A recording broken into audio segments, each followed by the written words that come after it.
Hi friends, ನಮಸ್ಕಾರ ಎಲ್ಲರಿಗೂ ಯುಗಾದಿ ಹಬ್ಬದ ಹಾರ್ದಿಕ ಶುಭಾಶಯಗಳು. ನಾನು ಇವತ್ತೇ ದೇವ್ರ ಸಾಮಾನು ತೊಳಿತಾ ಇದ್ದೀನಿ. ನಿನ್ನೆ ತೊಳೆಯೋಕ್ಕಾಗಲಿಲ್ಲ, ಹಬ್ಬದ ದಿನವೇ ತೊಳಿತಾ ಇದ್ದೀನಿ. ಇವಾಗೆಲ್ಲ ಬೆಳಿಗ್ಗೆಯಿಂದೆಲ್ಲ ಕ್ಲೀನ್ ಮಾಡ್ಕೊಂಡೆ, ಕ್ಲೀನು ಕೂಡ ಮಾಡಿರಲಿಲ್ಲ, ಇವತ್ತೇ ಕ್ಲೀನ್ ಮಾಡ್ಕೊಂಡೆ. ನಿನ್ನೆ ಬರೋದು ಲೇಟ್ ಆಗೋಯ್ತು ಅಂಗಡಿಯಿಂದ ಬಂದು. ನೈಟ್ ಏನು ಕ್ಲೀನ್ ಮಾಡೋದು, ದೇವ್ರ ಸಾಮಾನು ನೈಟ್ ತೊಳಿಬೇಕಿತ್ತಲ್ಲ, ಹಾಗಾಗಿ ನೈಟ್ ತೊಳೆಯೋಕ್ಕಾಗಲಿಲ್ಲ. ಇವಾಗ ತೊಳಿತಾ ಇದ್ದೀನಿ. ಬೆಳಗ್ಗೆಯಿಂದೆಲ್ಲ ಕ್ಲೀನ್ ಮಾಡ್ಕೊಂಡೆ, ಮನೆ ಕ್ಲೀನ್ ಮಾಡ್ಕೊಂಡು ಇವಾಗ ಸ್ನಾನ ಮಾಡಿ ಪೂಜೆ ಸಾಮಾನೆಲ್ಲ ತೊಳಿತಾ ಇದ್ದೀನಿ. ನಾನು ಪೂಜೆ ಸಾಮಾನು ತೊಳೆಯೋದೇ ಅಪರೂಪ ಅಂತಂದರೆ ಏನು ವಾರ ವಾರ ತೊಳೆಯೋಕ್ಕಾಗಲ್ಲ. ಹಾಗಾಗಿ 15 ದಿನಕ್ಕೊಂದು ಸಲ 10 ದಿನಕ್ಕೊಂದು ಸಲ ಆ ಥರ ತೊಳ್ಕೊತೀನಿ ನೋಡಿ. ಇವಾಗೆಲ್ಲ ಕ್ಲೀನ್ ಮಾಡ್ಕೊಂಡು ಇವಾಗ ದೇವ್ರ ಸಾಮಾನು ಮತ್ತು ದೇವ್ರ ಮನೆ ಎಲ್ಲ ಕ್ಲೀನ್ ಮಾಡ್ಕೊಂಡೆ. ಎಲ್ಲ ಕ್ಲೀನ್ ಆದಮೇಲೆ ಇವಾಗ ದೇವ್ರ ಸಾಮಾನು ತೊಳೆದ್ಬಿಟ್ಟು ಅದನ್ನು ತೊಗೊಂಡೋಗಿ ದೇವ್ರ ಮನೆಗೆ ಜೋಡಿಸ್ತಾ ಇದ್ದೀನಿ. ಇವಾಗ ಇಲ್ಲಿ ನಾನು ಒಬ್ಬಳೇ ಮಾಡೋದ್ರಿಂದ ನನಗೆ ಯಾವಾಗ ಟೈಮ್ ಸಿಗುತ್ತೋ ಆವಾಗ ಮಾಡ್ತೀನಿ. ಅವಾಗವಾಗ ವಾರ ಪೂಜೆ ಇವಾಗ ನಮ್ಮ ಮನೆ ದೇವ್ರು ಮಾಡಬೇಕಂದ್ರೆ ದೇವ್ರ ಸಾಮಾನು ತೊಳೆದೇ ಮಾಡ್ತಾರೆ ಒಬ್ಬೊಬ್ಬರು. ಇವಾಗ ನನಗೆ ಟೈಮ್ ಇರೋಲ್ಲ, ಹಾಗಾಗಿ ನನಗೆ ಯಾವಾಗ ಟೈಮ್ ಸಿಗುತ್ತೋ ಆವಾಗ ಮಾತ್ರ ತೊಳೆದು ದೇವ್ರ ಮನೆ ಕ್ಲೀನ್ ಮಾಡ್ತೀನಿ. ಎಲ್ಲ ಆದಮೇಲೆ ದೇವ್ರ ಪೂಜೆ ಕೂಡ ರೆಡಿ ಮಾಡ್ತಾಯಿದ್ದೀನಿ. ಇನ್ನು ಒಬ್ಬಟ್ಟು ಮಾಡಿಲ್ಲ. ಒಬ್ಬಟ್ಟು ಪೂಜೆ ಆದಮೇಲೆ ಒಬ್ಬಟ್ಟು ಮಾಡೋಣ, ಫಸ್ಟು ಪೂಜೆ ಮಾಡಿಬಿಡೋಣ, ಆಮೇಲೆ ಒಬ್ಬಟ್ಟು ಮಾಡೋಣ ಅಂತ ಅಂದ್ಬಿಟ್ಟು ಫಸ್ಟ್ ಪೂಜೆ ಮಾಡ್ತಾಯಿದ್ದೀನಿ. ನಮ್ಮ ಮನೆಯವರು ಊರಿಗೆ ಹೋಗಿದ್ದಾರೆ. ಇವಾಗ ಇರೋದು ನಾನು ಮತ್ತು ನನ್ನ ಮಗ ಇಬ್ಬರೇ. ಹಾಗಾಗಿ ಇವಾಗ ಪೂಜೆ ಮಾಡಿಬಿಟ್ಟು ದೇವಸ್ಥಾನಕ್ಕೆ ಹೋಗಿ ಬರೋಣ, ಆಮೇಲೆ ಬಂದು ಅಡುಗೆ ಮಾಡೋಣ ಅಂತ ಅಂದ್ಬಿಟ್ಟು ಫಸ್ಟು ಪೂಜೆ ಮಾಡ್ತಾಯಿದ್ದೀನಿ.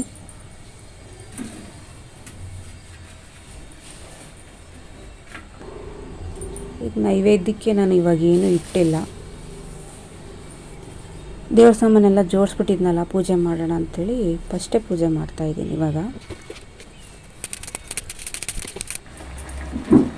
ಇವಾಗ ಬೇಳೆ ಕೂಡ ಬೇಯಿಸ್ಕೊಂಡಿದ್ದೀನಿ ನೋಡಿ. ಬೇಳೆಗೆ ತೊಗರಿಬೇಳೆ ಮತ್ತು ಕಡಲೆಬೇಳೆ ಎರಡು ಮಿಕ್ಸ್ ಮಾಡಿ ಬೇಯಿಸ್ಕೊಂಡಿದ್ದೀನಿ. ಇಷ್ಟೇ ಸ್ವಲ್ಪ ಬೇಯಿಸ್ಕೊಂಡಿದ್ದೆ. ಒಂದು 6 ಒಬ್ಬಟ್ಟೇನೋ ಆಯಿತು ಅಷ್ಟೇ. ಇದಕ್ಕೆ ನಾನು ಗೋಧಿ ಹಿಟ್ಟು ಕಲಿಸ್ಕೊಂಡಿದ್ದೀನಿ, ಮೈದಾ ಹಿಟ್ಟು ಕಲಿಸ್ಕೊಂಡಿಲ್ಲ. ಮೈದಾ ಹಿಟ್ಟು ಬೇಕ್ರಿಯಿಂದ ತರೋಕ್ಕಾಗಲಿಲ್ಲ, ಅದಕ್ಕೆ ಗೋಧಿ ಹಿಟ್ಟಿತ್ತಲ್ಲ ಅದರಲ್ಲೇ ತಟ್ಬೋದು ನಾವು. ನೀಟಾಗಿ ಚೆನ್ನಾಗಿ ನಾದ್ಕೊಂಡು ಸ್ಮೂತಾಗಿ ಬರೋ ಥರ ಮಾಡ್ಕೊಂಡ್ರೆ. ನಾನು ಕಡಲೆಬೇಳೆಗೆ ಬೆಲ್ಲನ ಜೊತೆಲೇ ಹಾಕಿ ಬೇಯಿಸಿದ್ದೆ. ಫಸ್ಟೇ ಬೇಯಿಸಿರಲಿಲ್ಲ, ಫಸ್ಟ್ ಬೇಯಿಸ್ಕೊಂಡು ಆ ನೀರನ್ನ ಸೋರಿಸ್ಬಿಟ್ಟು ಆಮೇಲೆ ಬೆಲ್ಲ ಹಾಕ್ಬಿಟ್ಟು ಅದನ್ನು ಅದರೊಳಗೆ ಕರಗಿಸ್ಕೊಂಡಿದ್ದೆ. ಈ ಥರ ಕರಗಿಸ್ಕೊಂಡ್ರೆ ಚೆನ್ನಾಗಿ ಮಿಕ್ಸಿಲಿ ರುಬ್ಬೋದು. ಇಲ್ಲ ಅಂತಂದರೆ ಅವಾಗವಾಗ ಬೆಲ್ಲ ಹಾಕ್ಕೊಂಡು ರುಬ್ತೀವಲ್ಲ, ಅದು ಚೆನ್ನಾಗಿ ಬರಲ್ಲ, ಬೆಲ್ಲ ಕರಗಲ್ಲ. ಕಲ್ಲಲ್ಲಾದರೆ ಹಂಗೇ ಹಾಕ್ಬೋದು. ಇದು ಮಿಕ್ಸಿಲಿ ಹಾಕ್ತೀವಲ್ಲ, ಮಿಕ್ಸಿಲಿ ಹಾಕೋದ್ರಿಂದ ನಾವು ಬೇಳೆ ಒಳಗಡೆ ಹಾಕ್ಬಿಟ್ಟು ಸ್ವಲ್ಪ ಬಿಸಿ ಮಾಡಿ ಕರ್ಸ್ಕೊಂಡ್ರೆ ಬೇಗ ನುಣ್ಣಗಾಗುತ್ತೆ ಮಿಕ್ಸಿಲಿ. ಇಲ್ಲ ಅಂತಂದರೆ ಬೆಲ್ಲ ಹಂಗಂಗೆ ಉಳಿದ್ಬಿಡುತ್ತೆ, ಅದು ಮಿಕ್ಸಿ ಆವಾಗವಾಗ ಆಫ್ ಆಗೋದು, ಸ್ಟ್ರಕ್ ಆಗೋದು ಹಂಗೆಲ್ಲ ಆಗುತ್ತೆ. ನಾನು ಫಸ್ಟ್ ಹಂಗೆ ಮಾಡ್ತಿದ್ದೆ, ಬೆಲ್ಲನ ಕಾಳು ಜೊತೆಗೆ ಹಾಕ್ಬಿಟ್ಟು ರುಬ್ತಿದ್ದೆ ಮಿಕ್ಸಿಗೆ. ಅದೇನಾಗ್ತಿತ್ತು, ಬೆಲ್ಲ ಹಂಗಂಗೆ ಉಳಿತಾಯಿತ್ತು, ಬೆಲ್ಲ ಸಮೇತನೇ ಇರಲಿಲ್ಲ. ಇಲ್ಲ ಅಂತಂದರೆ ಮಿಕ್ಸಿ ಸ್ಟ್ರಕ್ ಆಗಿಬಿಡೋದು. ಒಂದೊಂದು ಅರ್ಧ ಗಂಟೆ ಒಬ್ಬಟ್ಟು ಮಾಡೋಕ್ಕೆ ಬೇಜಾರಾಗ್ತಿತ್ತು. ಆಮೇಲೆ ನಾನು ಎಲ್ಲ ನೋಡಿಬಿಟ್ಟು ಇವಾಗ ಕಾಳು ಜೊತೆಗೇ ಮಿಕ್ಸ್ ಮಾಡಿಬಿಡ್ತೀನಿ. ನೋಡಿ, ಈ ಪೇಪರ್ ಇದೆಯಲ್ಲ, ಈ ಪೇಪರ್ ತುಂಬ ಯೂಸ್ ಆಗುತ್ತೆ. ಈ ಪೇಪರ್ನ ತಟ್ಬಿಟ್ಟು ಡೈರೆಕ್ಟಾಗಿ ನಾವು ಒಲೆ ಮೇಲೆ ತವ ಮೇಲೆ ಹಾಕ್ಬಿಟ್ಟು ತೆಗಿಬೋದು. ಈ ಬಾಳೆ ಎಲೆ ಮೇಲೆ ಹಾಕಿದ್ರೆ ಕೈಗೆ ತೆಗೆದು ಆಮೇಲೆ ತವ ಮೇಲೆ ಹಾಕಬೇಕಾಗತ್ತೆ. ಇದು ಹಂಗಲ್ಲ, ಇದು ಡೈರೆಕ್ಟಾಗಿ ಹಾಕ್ಬೋದು, ಅದೇನು ಸುಡಲ್ಲ, ಮೆಲ್ಟು ಆಗಲ್ಲ. ನಾನಿಲ್ಲಿ ಈ ತಟ್ಟೆ ಅಂತೀನಿ, ಈ ಪೇಪರ್ ತೊಳೆದ್ಬಿಟ್ಟು ಡೈರೆಕ್ಟಾಗಿ ಹಂಗೆ ತಟ್ಬಿಟ್ಟಿದ್ದೀನಿ, ಆಯಿಲ್ ಹಾಕ್ತೇಲೆ. ಹಾಗಾಗಿ ಸ್ವಲ್ಪ ಅದನ್ನು ಬಿಡಿಸ್ಬೇಕಾದ್ರೆ ಸ್ವಲ್ಪ ಕಷ್ಟ ಆಯಿತು. ಎಲ್ಲಾದ್ಮೇಲೆ ಫಸ್ಟು ಒಂದೆರಡು ತೊಗೊಂಡೋಗಿ ದೇವ್ರ ನೈವೇದ್ಯಕ್ಕೆ ಇಡ್ತೀನಿ. ಫಸ್ಟು ಅದ್ರ ಮೇಲೆ ಸ್ವಲ್ಪ ತುಪ್ಪ ಹಾಕಿದ್ದೀನಿ, ಅದನ್ನು ತೊಗೊಂಡೋಗಿ ದೇವ್ರ ಮನೆಗೆ ಇಟ್ಬಿಟ್ಟು ಆಮೇಲೆ ನೆಕ್ಸ್ಟು ನಾನೆರಡು, ನನ್ನ ಮಗ 2 ತಿಂದ್ವಿ.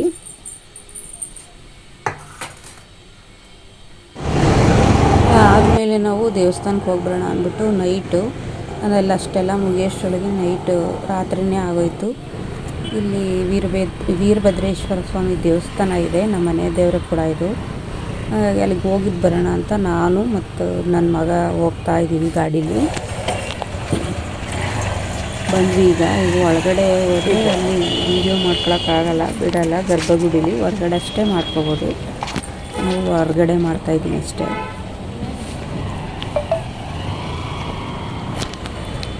ನೋಡಿ, ತುಂಬ ದೊಡ್ಡದಾಗಿದೆ ದೇವಸ್ಥಾನ, ಚೆನ್ನಾಗಿದೆ ಒಳಗಡೆ ಕೂತ್ಕೊಳ್ಳೋಕ್ಕೆ ಎಲ್ಲ. ಶಿವರಾತ್ರಿ ಹಬ್ಬದಲ್ಲಿ ಜಾತ್ರೆ ಮಾಡ್ತಾರೆ, ಜೋರು ಜಾತ್ರೆ ಇಲ್ಲಿ ಎಲ್ಲ. ಆದಮೇಲೆ ಇದು ಉತ್ಸವ ಮೂರ್ತಿ, ನಾನು ಫೋಟೋ ಹಿಡ್ದಿರೋದು.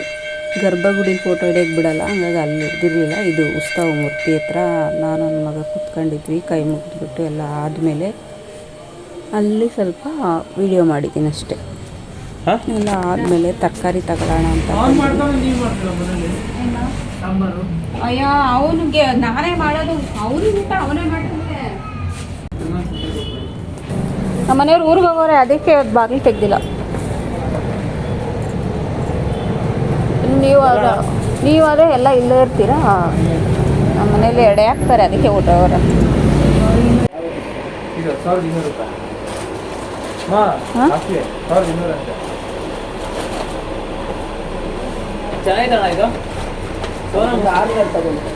ಎಷ್ಟು ಕೆ ಜಿ ಇದು?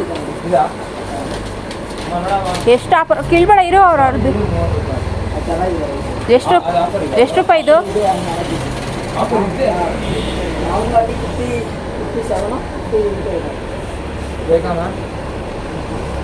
ಚೆನ್ನಾಗಿದೆ ನೋಡಿ, ಟ್ರೈ ಮಾಡ. ಅಕ್ಕಿ ಖಾಲಿ ಆಗುತ್ತಲ್ಲ, ಅಯ್ಯೋ 1 kg ಸಾಕು.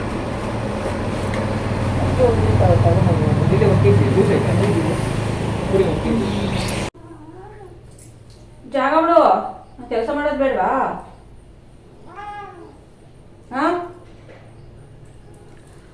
ನಂದು ಬೆಳಗ್ಗೆಯಿಂದ ತೊಳೆಯೋದು, ಗುಡಿಸೋದು, ಒರೆಸೋದು ಎಲ್ಲ ಆಯಿತು. ಇವಾಗ ಮುಗೀತು. ಒಬ್ಬಟ್ಟೊಂದು ಮಾಡಿದ್ದೀನಿ ಅಷ್ಟೇ. ಇವಾಗ ನೆಕ್ಸ್ಟು ಅಡುಗೆ ಮಾಡಬೇಕು. ಬಾತ್ ಮಾಡಿ ಏನಾದರೂ ಒಂಥರ ಪಲ್ಯ ಮಾಡಿ ಪಾಯಸ ಮಾಡ್ತೀನಿ ಇವಾಗ ಅಷ್ಟೇ. ಒಬ್ಬಟ್ಟಂತೂ ಮಧ್ಯಾಹ್ನನೇ ಮಾಡಿದ್ದೀನಿ. ಇನ್ನೇನು ನಾನು ನನ್ನ ಮಗ ಇಬ್ಬರೇ ಇರೋದು, ಆದ್ದರಿಂದ ಇವಾಗ ಏನು ಮಾಡಲ್ಲ, ಅನ್ನ ಸಾಂಬಾರು ಏನು ಮಾಡಲ್ಲ. ಸ್ವಲ್ಪ ಪಲಾವ್ ಮಾಡಿ, ತರಕಾರಿ ಪಲಾವ್ ಮಾಡಿ, ಸ್ವಲ್ಪ ಹೆಸರುಬೇಳೆ ಪಾಯಸ ಮಾಡ್ತೀನಿ. ಅದ್ರ ಜೊತೆಗೆ ಮೊಳಕೆ ಕಾಳು ಇದ್ದಾವೆ, ಅದನ್ನು ಹಾಕಿ ಪಲ್ಯ ಮಾಡ್ತೀನಿ ಅಷ್ಟೇ. ಎಲ್ಲ ಜಾಗ ಬಿಡು, ಹೇಳ ಮೇಲೆ. ಅದಕ್ಕೂ ಮುಂಚೆ ಸೊಳ್ಳೆ ಬತ್ತಿ ಹಚ್ಬೇಕು. ನಮ್ಮ ಮನೇಲಿ ಸಿಕ್ಕಾಪಟ್ಟೆ ಸೊಳ್ಳೆ ಬತ್ತಿ ಹಚ್ಚಲಿಲ್ಲ ಅಂದರೆ ಕುತ್ಕೊಳ್ಳೋಕ್ಕೆ ಆಗಲ್ಲ, ಅಷ್ಟು ಸೊಳ್ಳೆ ತಿಂದಾಕ್ಬಿಡ್ತಾರೆ.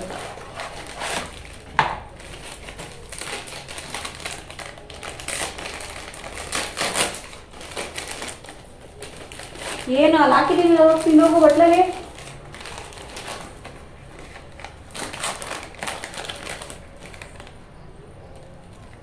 ನೋಡಿ ಫ್ರೆಂಡ್ಸ್, ಇವನ್ನ ಹಿಂಗೆ ಮಾಡ್ಬೇಕಂತ, ಹಿಂಗೆ ಮಾಡ್ಕೊಂಡು ಕುತ್ಕೋಬೇಕಂತ. ನಾನು ಕೆಲಸ ಮಾಡೋದು ಬೇಡವಾ? ನೋಡಿ, ಸ್ನಾನ ಮಾಡಿಸ್ಕೊಂಡ್ರೆ ಮಾಡಿಸ್ಕೊಳ್ಳಲ್ಲ. ಬಚ್ಚಲ ಮನೆಗೆ ಇಟ್ಕೊಂಡೋದ್ರೆ ಸಾಕು. ಬಚ್ಚಲ ಮನೆಗೆ ಇಟ್ಕೊಂಡೋದ್ರೆ ಗೊತ್ತಾಗುತ್ತೆ ಅವ್ನಿಗೆ ನೀರು ಹಾಕ್ತಾರೆ, ಸ್ನಾನ ಮಾಡಿಸ್ತಾರೆ ಅಂತ. ಕೈಯೆಲ್ಲ ಒಂದು ಪರ್ಚಾಕ್ಬಿಡ್ತಾನೆ, ಮಾಡಿಸೋದೇ ಇಲ್ಲ. ಅದಕ್ಕೆ ಹಿಂಗಾರ ಇರುವಂತ. ಈಗ ಬೈ ಕಡೆಗೆ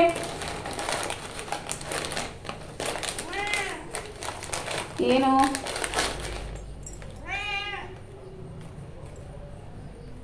ಅಯ್ಯೋ, ಇದು ತಿನ್ಬಿಡ್ತೀಯ ಮೇಲೆ.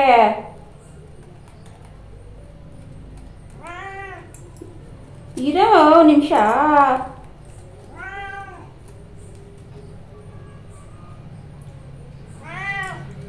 ಪಾಯಸ ಕುಡಿತ್ಯಾ? ಒಬ್ಬಿಟ್ಟು ತಿಂತ್ಯಾ? ಹಬ್ಬ ಮಾಡ್ದ ನೀನು? ಹಬ್ಬ ಮಾಡ್ದ? ಎಲ್ಲೋಗಿದೆ? ನಿನ್ನ ಫ್ರೆಂಡ್ ಜೊತೆ ಹೋಗಿದ್ದಾ? ಇವಾಗ ಬಂದಿದ್ದೀಯ? ಯಾವಾಗಲೇ ಹೋಗಿ.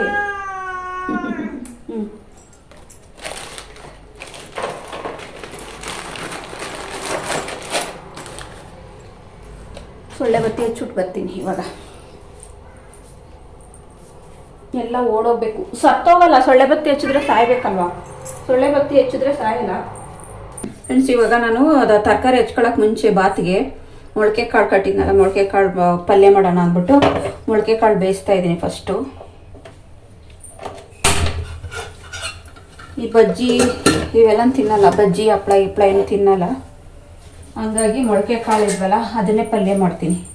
ನಮ್ಮ ಮನೇಲಿ ಕುಕ್ಕರ್ಗಳಿಗೆ ಎಲ್ಲದಕ್ಕೂ ಒಂದೇ ಥರ ವಿಷಲ್ ಇರಲ್ಲ, ಬೇರೆ ಬೇರೆ ಥರ ಇರ್ತವೆ. ಇದೇ ಒಂದು ತಲೆ ನಾವು ಹುಡ್ಕೋದು ಹಾಕೋದು, ಮೇಲೆ ಕ್ಯಾಪ್ ಒಂದೇ ಥರ ಇರ್ತವೆ, ಆದರೆ ಶೇಪ್ ಬೇರೆ ಬೇರೆ ಇರ್ತವೆ. ಒಂದ್ರದ್ದೊಂದು ಹಾಕಿದ್ರೆ ವಿಷಲೇ ಬರಲ್ಲ. ನಾನು ಬೇರೆ ಭಯ ಎಲ್ಲ ಡಮ್ ಗಿಮ್ ಅಂದ್ಬಿಟ್ಟದು ಅಂತ ಅಂದ್ರೆ ಅನ್ನತ್ತೆ. ಏನಾದರೂ ಕೈ ಕಾಲಿಗೆ ಏನಾದರೂ ಗಾಯ ಆದರೆ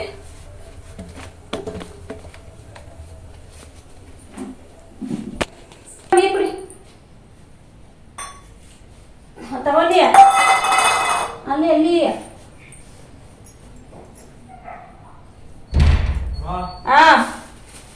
ಬಂದೆ. ಎಲ್ಲಿಡಿ ಒಂದೇ ಫ್ರಿಜ್ಗಿದ್ದು ಒಂದೇ ಫ್ರಿಜ್ಗಿದ್ದು. ಬಾಯ್ಲಿ ಬಟಾಣಿ ಬಿಡಿಸ್ಕೊಡು, ಬಟಾಣಿ ಬಿಡಿಸ್ಕೊಡ್ಬಾರಲ್ಲಿ. ಅವನಿಗೆ ಅಡುಗೆ ಮನೆಗೆ ಹೋದ ತಕ್ಷಣ ಹಾಕ್ಬೇಕು ಅವನಿಗೆ. ಇಲ್ಲ ಅಂದ್ರೆ ಸುಮ್ಮನೆ ಕುಡಿ ನೀರಿಗೆ. ಐ ಬಿಡ ಹೊಡಿಬೇಡ, ಬಾ ತಗೋ ನೀರು ಕುಡಿ. ಮುಟ್ಟಂಗಿಲ್ಲ ಮುಟ್ಟಂಗಿಲ್ಲ ಮಲ್ಕೊಬಿಡ್ತಾನೆ. ನೋಡು ನನ್ನ ಹತ್ರ ಹೆಂಗ್ ಮಲ್ಕೊತಾನೆ. ನಮ್ ಬೆಕ್ಕು ನೋಡಿ ಹೆಂಗ್ ಕುಡಿತೈತೆ ನೀರು.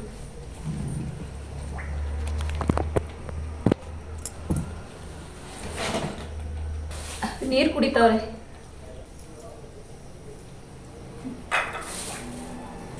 ಫೋನ್ ಬಿಟ್ಬಿಟ್ಟು ಬಿಡ್ಸು ಸ್ವಲ್ಪ.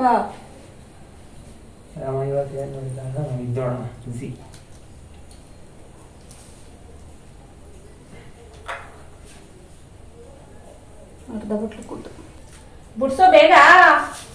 ಶನಿವಾರದೇ ಕೊಟ್ಟಿಲ್ಲ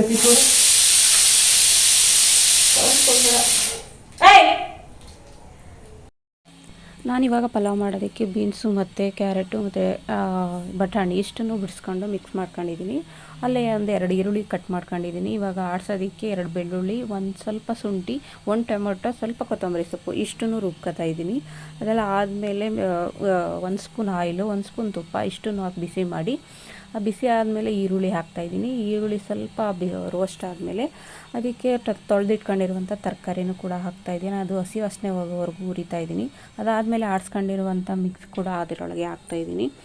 ಅದು ಸ್ವಲ್ಪ ಆದಮೇಲೆ ಸ್ವಲ್ಪ ಬೇಳೆ ಸಾಂಬಾರು ಪೌಡ್ರ್ ಹಾಕ್ತಾಯಿದ್ದೀನಿ ಖಾರಕ್ಕೆ. ಅದಾದಮೇಲೆ 1 ಗ್ಲಾಸ್ ಅಕ್ಕಿಗೆ 2.5 ಗ್ಲಾಸ್ ನೀರು ಹಾಕ್ಬಿಟ್ಟು ಅದನ್ನು ತೊಳೆದಿಟ್ಕೊಂಡು ಅಷ್ಟನ್ನು ಹಾಕ್ತಾಯಿದ್ದೀನಿ. ಅದಾದಮೇಲೆ ಉಪ್ಪು ಹಾಕಿ ಅದನ್ನು ಮುಚ್ಚಿಡ್ತಾಯಿದ್ದೀನಿ. ಅದಾದಮೇಲೆ ಪಕ್ಕದಲ್ಲೇ ಪಾಯಸಕ್ಕೆ ಬೇಯಿಸ್ಕೊಂಡಿದ್ದೆ. ಇದೆಲ್ಲ ಆದಮೇಲೆ ಕಾಳು ಕೂಡ ಬೆಂದಿತ್ತು, ಕಾಳನ್ನು ಕೂಡ ಒಗ್ಗರಣೆ ಹಾಕಿದ್ದೀನಿ. ಪಕ್ಕದಲ್ಲೇ ಪಾಯಸ ರೆಡಿ ಮಾಡ್ತಾಯಿದ್ದೀನಿ. ಪಾಯಸಕ್ಕೆ ಹೆಸರುಬೇಳೆ ಬೆಂದಿತ್ತು. ಹೆಸರುಬೇಳೆಗೆ ಬೆಲ್ಲ, ಹಾಲು ಮತ್ತು ಶಾವಿಗೆ ಇಷ್ಟನ್ನು ಹಾಕಿ ಮಿಕ್ಸ್ ಮಾಡಿದ್ದೀನಿ. ಮಿಕ್ಸ್ ಮಾಡಾದಮೇಲೆ ಒಂದು ಕುದಿ ಬಂದರೆ ಸಾಕು, ಒಳಗಡೆ ತಳ ಹಿಡಿದ್ಬಿಡುತ್ತೆ. ಆವಾಗವಾಗ ಮಿಕ್ಸ್ ಮಾಡ್ತಾ ಇರಬೇಕಲ್ಲ. ರೆಡಿ ಆಯಿತು ನೋಡಿ, ಇಷ್ಟು ಮಾತ್ರ. ಪಲಾವು, ಪಲ್ಯ, ಮೊಸರು ಬಜ್ಜಿ, ಪಾಯಸ. ಇಲ್ಲಿ ನನ್ನ ಮಗ ಆವಾಗವಾಗ ಕೇಳ್ತಾ ಇರ್ತಾನೆ, ಅದು ಕೊಡಮ್ಮ ಇದು ಕೊಡಮ್ಮ ಅಂತ. ಅದಕ್ಕೆ ನಾನು ಏನು ಮಾಡಿದೆ, ಒಂದೇ ಸಲ ತಂದಿಟ್ಟೆ. ನಾನು ಕೂಡ ಊಟ ಮಾಡೋಕ್ಕೆ ಅಂತ ಅಂದ್ಬಿಟ್ಟು ಊಟ ಕೂತ್ಕೊಂಡಿದ್ರೆ ನನಗೆ ನೀರು ಕೊಡು, ಪಲ್ಯ ಕೊಡು, ಅದು ಕೊಡು, ಇದು ಕೊಡು ಅಂತ ಕೇಳ್ತಾ ಇರ್ತಾನೆ. ಹಂಗಾಗಿ ತಂದು ಒಂದೇ ಸಲ ಇಟ್ಬಿಟ್ಟೆ. ನನಗೂ ಬೆಳಿಗ್ಗೆಯಿಂದ ಕೆಲಸ ಮಾಡಿ ಸಾಕಾಗಿತ್ತಲ್ಲ, ಓಡಾಡೋಕ್ಕಾಗಲ್ಲ ಅಂತ ಅಂದ್ಬಿಟ್ಟು. ನಮ್ಮ 2025ನೇ ಇಸ್ವಿಯ ಯುಗಾದಿ ಹಬ್ಬ ಇವತ್ತಿಗೆ ಈ ಊಟದೊಂದಿಗೆ ಮುಕ್ತಾಯ. ಎಲ್ಲರಿಗೂ ಮತ್ತೊಮ್ಮೆ ಯುಗಾದಿ ಹಬ್ಬದ ಹಾರ್ದಿಕ ಶುಭಾಶಯಗಳು. ಗುಡ್ ನೈಟ್, ಬಾಯ್ ಬಾಯ್.